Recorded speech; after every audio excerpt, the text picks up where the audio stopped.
ओम शांति। बाबा के महावाक्य सुनने से पहले 2 मिनट मन को बाप में लगाएंगे। मन और बुद्धि को एकाग्र कर ली। मैं आत्मा मस्तक के बीच में बैठी हूँ। मुझ आत्मा ने यह शरीर धारण किया है। मुझ आत्मा ने सृष्टि चक्र में 84 नाम रूप वाले शरीर धारण किए। अभी 84वें जन्म में मैं आत्मा मस्तक पर बैठी हुई इस शरीर के कानों द्वारा शिव बाबा की वाणी सुनती हूँ।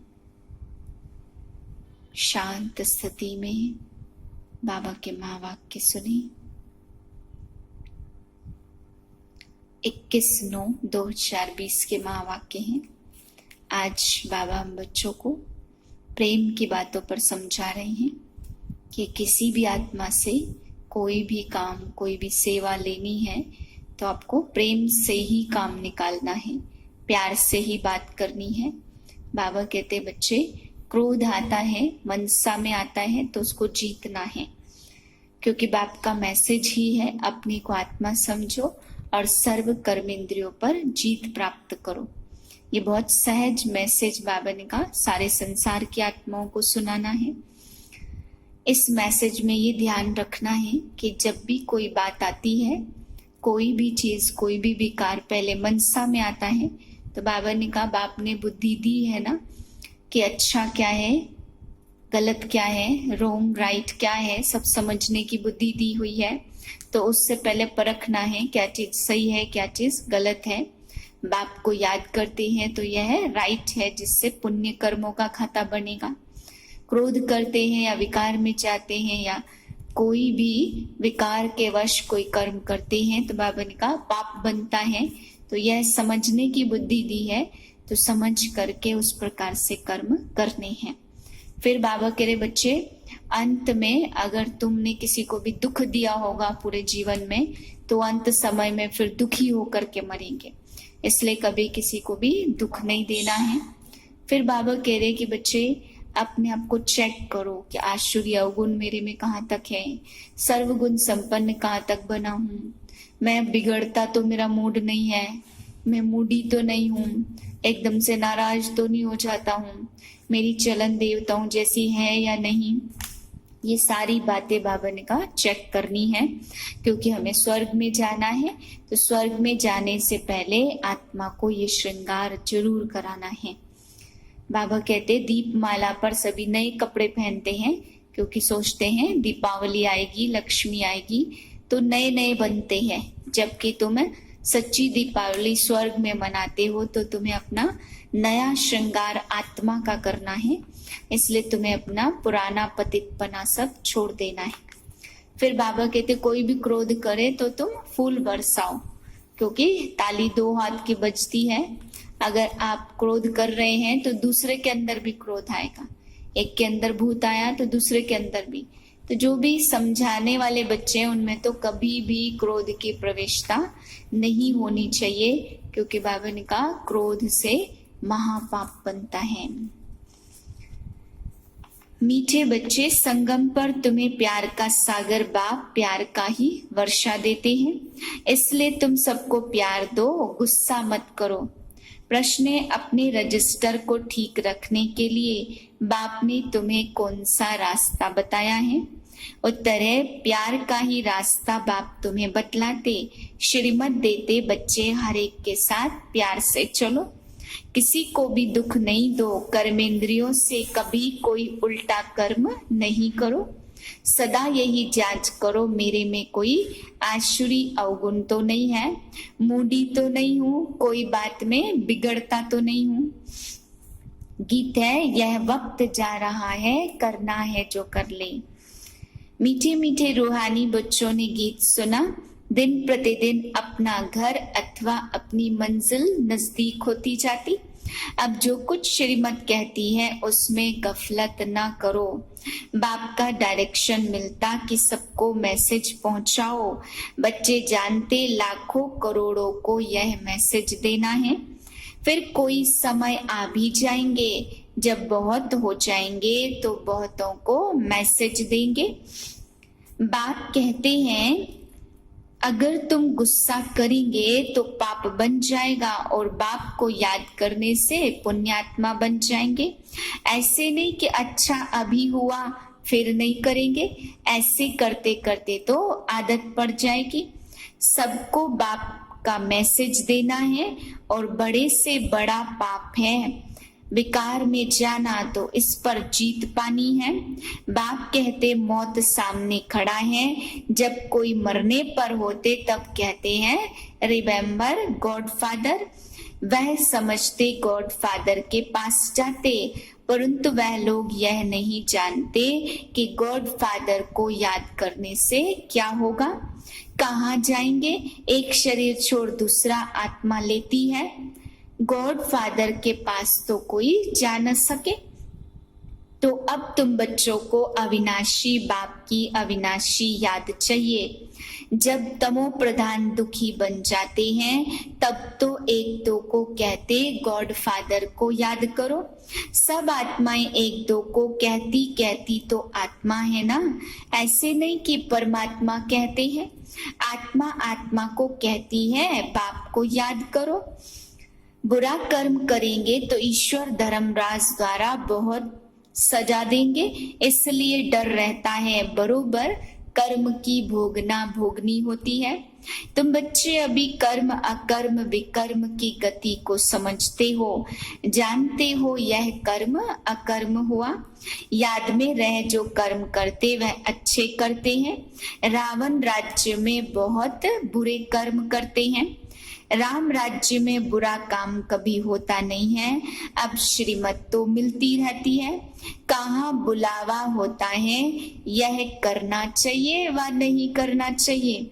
हर बात में पूछते रहो। समझो कोई पुलिस की नौकरी करते हैं तो उन्हें भी कहा जाता तुम पहले प्यार से समझाओ, सच्ची न करे तो बाद में मार। प्यार से समझाने से हाथ में आ सकते हैं, परंतु उस प्यार में भी योग बल भरा होगा, तब प्यार की ताकत से कोई को भी समझाने से समझेंगे। यह तो जैसे ईश्वर समझाते हैं। बाप कहते किसको दुख नहीं देना है। बाप प्यार का रास्ता बताते, मनसा में आने से वह शक्ल में भी आ जाता। कर्म इंद्रियों से कर लिया तो रजिस्टर खराब हो जाता है। देवताओं की चाल चलन का गायन करते हैं ना। कोई कहते हैं ड्रामा में नूद होगी तो पुरुषार्थ कर लेंगे, अच्छा चार्ट होगा तो ड्रामा कराएगा। समझा जाता उनकी तकदीर में नहीं है। पहले पहले भी एक ऐसे बिगड़ा था, तकदीर में नहीं था। बोला ड्रामा में होगा तो ड्रामा हमको पुरुषार्थ कराएगा, बस छोड़ दिया। ऐसे तुमको भी बहुत मिलते हैं। तुम्हारा एम ऑब्जेक्ट तो यह खड़ा है, बैज तो तुम्हारे पास है। जैसे अपना पोता मेल देखते हो तो बैज को भी देखो, अपनी चाल चलन को भी देखो। कभी भी क्रिमिनल आंखें ना हो, मुख से कोई इविल बात ना निकले। इविल बोलने वाला ही नहीं होगा तो कान सुनेंगे कैसे। सतयुग में सब दैवी गुण वाले होते हैं, इविल कोई बात नहीं है। इन्होंने भी प्रारब्ध बाप द्वारा पाई है। यह तो सबको बोलो बाप को याद करो तो विकर्म विनाश हो जाएंगे। इसमें नुकसान की कोई बात नहीं है। सन्यासी होगा तो फिर सन्यास धर्म में आ जाएगा। झाड़ तो उनका बढ़ता रहता है। तुम देवता बनते हैं, सब कोई इकट्ठे थोड़े आएंगे, इकट्ठे आएंगे फिर नंबरवार। ड्रामा में कोई बिगर समय एक्टर थोड़ी स्टेज पर आ जाएंगे, अंदर बैठे रहते हैं। जब समय होता तब बाहर स्टेज पर आते, पार्ट बजाने। वह है हद का नाटक और यह है बेहद का नाटक। बुद्धि में है हम एक्टर्स को अपने समय पर आकर पार्ट बजाना है। यह बेहद का बड़ा झाड़ है। पहले पहले एक ही धर्म था, सभी धर्म वाले तो पहले पहले आ न सके। पहले देवी देवता धर्म वाले आएंगे पार्ट बजाने, सो भी नंबरवार। इसको उल्टा वृक्ष कहा जाता। रचयिता बाप ऊपर में है ना, वह एक्टर्स करके 2-3 घंटे का पार्ट बजाते। यह तो आत्मा को नेचुरल पार्ट मिला है, तो बच्चों को कितनी खुशी होनी चाहिए। अतीन्द्रिय सुख अभी संगम का गाया हुआ है। बाप आते हैं 21 जन्मों के लिए सदा सुखी बनाने। खुशी की बात है ना, जो अच्छी रीति समझते समझाते वह सर्विस पर लगे रहते। कोई बच्चे खुद ही अगर क्रोधी हैं तो दूसरे में भी क्रोध आ जाता है। सिखलाने वाले को बिल्कुल क्रोध नहीं करना चाहिए, प्यार से समझाओ। यह भी एक भूत है, बहुत नुकसान कर देता है। कोई में क्रोध है तो जहां जाते हैं वहां से निकाल देते हैं। कोई भी बद चलन वाले रह नहीं सकते। इम्तिहान जब पूरा होगा तो सबको पता पड़ेगा कौन कौन क्या बनते हैं, सब साक्षात्कार होगा। जो जैसा काम करते हैं उनकी ऐसी महिमा होती है। तुम बच्चे ड्रामा के आदि मध्य अंत को जानते हो। तुम सब अंतर्यामी हो। भगवान को घटघटवासी कहते, उनको जानने की क्या दरकार है। वो तो अभी भी कहते जो जैसा पुरुषार्थ करेंगे ऐसा फल पाएंगे। स्कूल में ना पास होते हैं तो दूसरे वर्ष पढ़ते। ऐसी चलन चलेंगे तो अधम गति को पाएंगे। बच्चों को बहुत खुशी होनी चाहिए। अब हमारे सुख के दिन आते हैं।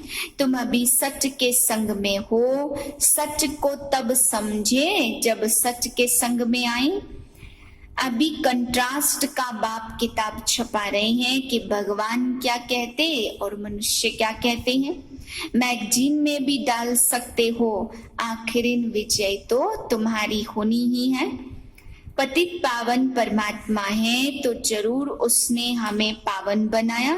कृष्ण की बात शोभती नहीं है। पुरुषोत्तम संगम युग पर कृष्ण फिर कहां से आएगा। वही फीचर्स वाला मनुष्य तो होता नहीं है। 84 जन्म, 84 फीचर्स, 84 एक्टिविटी। यह बना बनाया खेल है, इसमें फर्क नहीं पड़ सकता। ड्रामा कैसा वंडरफुल बना हुआ है। आत्मा छोटी बिंदी है, उसमें अनादि पार्ट भरा हुआ है। इसको कहा जाता है कुदरत। मनुष्य सुनकर बंडर खाएंगे, परंतु पहले तो यह पैगाम देना है कि बाप को याद करो। वही पतित पावन सर्व का सदगति दाता। सतयुग में दुख की बात होती नहीं है। कलयुग में तो कितना दुख है, परंतु यह बातें समझने वाले नंबरवार हैं। बाप तो रोज समझाते रहते। तुम बच्चे जानते हो शिव बाबा आए हैं हमें पढ़ाने, जो साथ ले जाएंगे। साथ में रहने वालों से भी बांधे लिया ज्यादा याद करती हैं। वह ऊंच पद पा सकती हैं। यह भी समझ की बात है। बाबा की याद में बहुत तड़पती हैं। बाप कहते बच्चे याद की यात्रा में रहो। दैवी गुण भी धारण करो तो बंधन कटते जाएंगे। पाप का घड़ा खत्म हो जाएगा। अच्छा, मीठे मीठे सिके लदे बच्चों प्रति माता पिता बाप दादा का याद प्यार गुड मॉर्निंग। रूहानी बाप की रूहानी बच्चों को नमस्ते। हम रूहानी बच्चों की रूहानी बाप को नमस्ते। धारणा के लिए मुख्य सार, पहली पॉइंट, अपनी चाल चलन देवताओं जैसी बनानी है। कोई भी इविल बोल मुख से नहीं बोलनी है। यह आंखें कभी क्रिमिनल ना हो। दूसरी पॉइंट, क्रोध का भूत बहुत नुकसान करता, ताली दो हाथ से बजती है, इसलिए कोई क्रोध करे तो किनारा कर लेना है, उन्हें प्यार से समझाना है। वरदान है, अव्यक्त स्वरूप की साधना द्वारा वायुमंडल पावरफुल बनाने वाले अव्यक्त फरिश्ता भव। वायुमंडल को पावरफुल बनाने का साधन है अपने अव्यक्त स्वरूप की साधना। इसका बार बार अटेंशन रहे, क्योंकि जिस बात की साधना की जाती है उसी बात का ध्यान रहता है। तो अव्यक्त स्वरूप की साधना अर्थात बार बार अटेंशन की तपस्या चाहिए। अव्यक्त फरिश्ता भव के वरदान को स्मृति में रख शक्तिशाली वायुमंडल बनाने की तपस्या करो, तो आपके सामने जो भी आएगा वह व्यक्त और व्यर्थ बातों से परे हो जाएगा। स्लोगन है, सर्वशक्तिमान बाप को प्रत्यक्ष करने के लिए एकाग्रता की शक्ति को बढ़ाओ। ओम शांति।